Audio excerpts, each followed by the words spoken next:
Olá, está começando o quadro É Seu Direito aqui na TV Câmara Campinas. Hoje vamos falar sobre um tema que afeta milhões de brasileiros, os direitos da pessoa endividada e o superendividamento. Para nos ajudar a entender o que a lei garante ao cidadão, recebemos o advogado, especialista em direito do consumidor, Jaime Nunes Neto. Seja bem-vindo, doutor. Obrigado, prazer, satisfação imensa poder esclarecer os direitos aí dos consumidores. Muito bem, para a gente iniciar, já vamos falar um pouquinho sobre a lei do superendividamento, que foi sancionada no Brasil em 1º de julho de 2021. Após anos de discussão no Congresso Nacional, ela surgiu como uma resposta ao aumento do endividamento das famílias, agravado principalmente pela instabilidade econômica. O objetivo da lei é equilibrar a relação entre consumidor e credor, garantindo dignidade e condições mínimas de sobrevivência ao cidadão. Então, doutor, para a gente iniciar, o que caracteriza uma pessoa superendividada segundo a lei? É apenas um dever muito dinheiro ou existem critérios específicos que caracterizam aí a pessoa superendividada? Perfeito. Primeiro ponto a gente considerar é a diferenciação entre endividamento e superendividamento. O endividamento é aquela dívida por si só e o superendividamento é aquela dívida que acarreta aí um prejuízo na dignidade do consumidor. Então, se o consumidor ele tem uma dívida que vai comprometer a dignidade da sua pessoa humana, ele com certeza está numa situação de superendividamento. Muito bem. Agora, como que o consumidor faz para comprovar que ele está em uma situação de superendividamento? Isso comprovar mediante a legislação. Quais os documentos ou informações que precisam ter em mãos do consumidor para que essa comprovação seja feita? É muito importante que o consumidor, ao notar ali que as suas dívidas estão muito altas ao final do mês, ele procura ali os seus credores para que ele busque ali os devidos contratos com as devidas informações referentes às taxas de juros, referente ao tempo em que o consumidor vai pagar aquele contrato. Muitas vezes a empresa ela se nega a fornecer esses documentos porque sabe que ali existem cláusulas abusivas. Então é muito importante que o consumidor, ao notar o seu superendividamento, procure um especialista, procure um advogado especializado para que ele, juntamente aí com a sua equipe jurídica, busque aí as informações necessárias perante as empresas.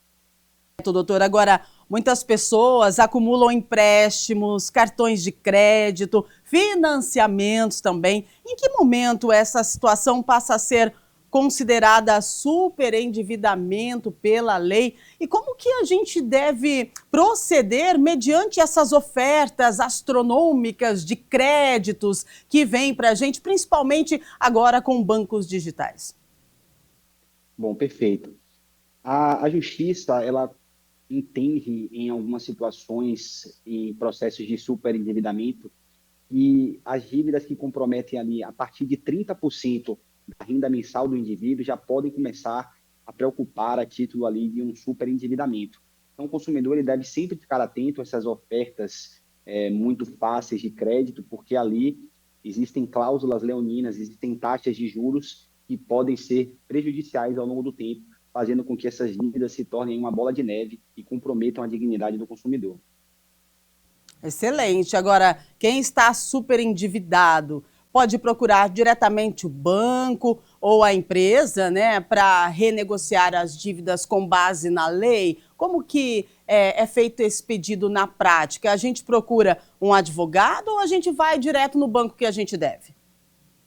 Bom, o consumidor ele tem que ter em mente que o gerente do seu banco, ele não é o seu amigo, né? Ele ali está para satisfazer os interesses do banco, então ele é um vendedor. Então ele vai te vender ali, muito provavelmente, um refinanciamento dessa dívida. Isso vai acabar, ao longo do tempo, te prejudicando mais. Esse é um grande problema do brasileiro, né? Achar que você pagar uma parcela mais barata, muitas vezes, é benéfico para você, só que ao longo do tempo, você vai acabar pagando por mais tempo um valor muito maior. Então, é aconselhável sempre que o consumidor procure um especialista, um advogado, porque ele sim vai saber ali fazer os cálculos e analisar o contrato de uma forma correta para o consumidor e não de acordo com os interesses das instituições financeiras e das empresas. Perfeito. Agora, na questão de procurar um advogado, né? Um processo aí para a gente entrar com um processo de superendividamento. Esse procedimento ele tem um custo ou hoje nós temos opções de formas gratuitas para fazer esse processo por intermédio jurídico? Perfeito. Existe a opção da justiça gratuita para o consumidor, uma vez que ele vai demonstrar ali com todas as suas dívidas e todos os seus gastos que ele está exercendo um direito dele de tentar sair dessa situação de superendividamento. Então, ele vai pleitear a justiça gratuita e aí o juiz vai analisar o caso e vai saber ali que ele tem condições de pagar as custas processuais sem prejuízo do seu sustento e da própria família. É um processo relativamente simples, mas que ele demora aí em média de um ano e meio. É uma ação de repactuação de dívidas. O que acontece? O consumidor ele vai reunir toda a documentação que ele tem, de todas as dívidas que ele tenha, para mostrar para o juiz ali que existe uma situação de superendividamento que compromete a sua dignidade. Então, a partir daí vai ser marcada uma audiência de conciliação, onde todos os credores irão constituir advogado para ir para essa audiência, que pode ser presencial ou virtual, para que ali se tente um novo plano de pagamento para o consumidor. Agora, se o credor tentou todas essas opções, né? E a pessoa que está endividada tentou todas essas opções e o credor ele se recusou a renegociar essa dívida. O que a gente deve fazer? A justiça dá um apoio referente a isso? A pessoa ela é obrigada, sim, a aceitar a proposta, né, que a gente faz para que essa dívida seja renegociada? Como funciona? Vamos lá, existem algumas peculiaridades processuais. Como eu falei, o primeiro passo é essa audiência conciliatória. O credor ele pode aceitar ou não a proposta aí de pagamento do devedor. Ele aceitando e sendo benéfico para o consumidor, perfeito, as partes saem da audiência com um novo acordo, com um novo plano de pagamento. Caso o credor não aceite, o juiz ele vai elaborar ali um plano de pagamento e o processo ele vai continuar após aquela audiência. E o juiz, analisando todos os documentos e a condição financeira do devedor, ele irá elaborar de ofício ali um plano para que as empresas e o devedor sigam.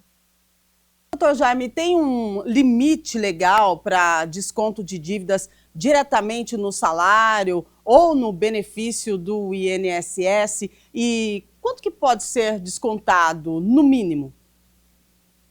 Olha, a justiça, ela entende que o limite ali mais razoável de descontos é até 30% do que a pessoa possui ali de renda. Acima disso, como eu já falei, ela pode caracterizar uma situação de superendividamento, a depender da condição financeira das pessoas. Então, muitas vezes, o indivíduo entra na justiça através de uma liminar para que ele consiga suspender esses pagamentos exorbitantes e que se limite ali até 30% da renda mensal que aquela pessoa tem ao final aí do mês. A lei, ela fala em proteção do chamado mínimo existencial. Então, seria, na prática, essa sua explicação? Seria esse mínimo existencial que preconiza a lei do superendividamento? Perfeito, exatamente. Entretanto, existe uma discussão no ordenamento jurídico sobre o que seria esse mínimo existencial. E isso foi muito pautado a partir do auxílio emergencial de 2021, no valor de R$ 600. Entretanto, a gente sabe que a sociedade brasileira é muito complexa e muito desigual. Então, esse valor de R$ 600 pode ser o mínimo existencial para uma pessoa que tem aquele superendividamento, mas para outra pessoa que também está em uma situação de superendividamento, não significar absolutamente nada. Então, o correto, de fato, é analisar cada caso concreto para saber a situação financeira de cada pessoa. Mas, em tese, o mínimo existencial considerado pelo ordenamento jurídico é o valor de R$ 600 para suprir as necessidades básicas do cidadão. Doutor, tem uma dúvida muito comum das pessoas endividadas e um medo também de perder os bens, né? No caso, carro, casa, esses bens essenciais. Essa pessoa ela pode perder, a pessoa que está endividada, ela pode perder esses bens mesmo buscando a proteção da lei do superendividamento? É muito importante a gente ressaltar aqui um ponto. A lei de superendividamento, ela abarca aquelas dívidas do dia a dia. Ela não abarca dívidas de financiamento de veículos e financiamentos de imóveis, não abarca dívida de luxo, não abarca dívidas contrariadas por má fé, não abarca dívidas contrariadas para você fazer uma viagem. Então, essas dívidas do superendividamento são protegidas ali, as dívidas do dia a dia, dívida de cartão de crédito, de cheque especial, de empréstimo consignado, principalmente aí para funcionários públicos. O que acontece é, o credor, em uma execução de dívidas, pode sim executar os bens aí de um devedor, mas se ele tiver abarcado pela lei do superendividamento, isso não pode acontecer, uma vez que o novo plano de pagamento já foi feito. Mas é importante ressaltar que dívida de financiamento não entra aí, financiamento de veículo, financiamento de imóveis, créditos rurais, não entram na lei do superendividamento.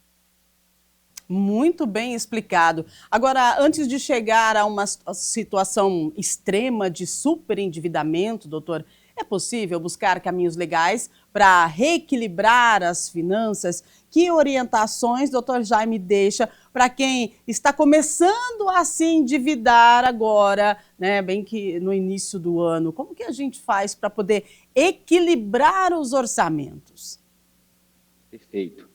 O primeiro ponto é a gente sempre anotar os nossos gastos mensais, para que a gente possa ter uma ideia ali de quanto a gente tem em caixa, em quanto a gente pode usufruir para questões de consumo. E um ponto muito importante é, antes do superendividamento, o consumidor ele tem direito a revisar os seus contratos de empréstimo, de financiamentos, e fazer uma revisão desses contratos na justiça, onde ali serão revisadas as taxas dos encargos utilizados no contrato, e é possível até que o consumidor recupere o que ele pagou a mais do que deveria a partir de uma ação revisional de contratos, que é diferente da ação de repactuação de dívidas no superendividamento. A ação revisional de contratos, ela é uma ação que vai diminuir as taxas abusivas para que você continue pagando o seu contrato, só que da forma certa. Já a ação de repactuação de dívidas, ela vai utilizar novos créditos para que você consiga pagar a sua dívida aí de uma forma mais suave, em suaves prestações, sem que você comprometa a sua dignidade. Excelente, doutor Jaime. Para a gente fechar, então, como que nós vamos proceder para mover uma dessas duas ações? Vamos lá. É importante o consumidor ter sempre o contrato em mãos, porque aí o profissional ele vai analisar quais são as cláusulas abusivas ou não desse contrato, para que se entre com uma ação revisional na justiça e ali o juiz revise as cláusulas do contrato, uma vez que são contratos de adesão, em que o consumidor não discute ali com as empresas os termos pactuados. Então, o judiciário vai analisar essas cláusulas, vai declarar a abusividade das cláusulas que trazem um prejuízo ao consumidor, e isso, de certa forma, vai também fazer com que o consumidor tenha um desafogo aí no momento das suas dívidas. Excelente. Doutor Jaime, gostaria de agradecer a sua participação aqui no quadro É Seu Direito e os esclarecimentos muito precisos para o nosso dia a dia. Muito obrigada. Eu que agradeço a oportunidade. A lei do superendividamento é um benefício para o consumidor, ele deve sim utilizá-lo. Excelente. E você aí de casa? Vamos lá fazer uma revisão no orçamento. É Seu Direito, fica por aqui, mas claro, a gente se encontra a qualquer momento aqui na programação da TV Câmara Campinas. Tchau, tchau.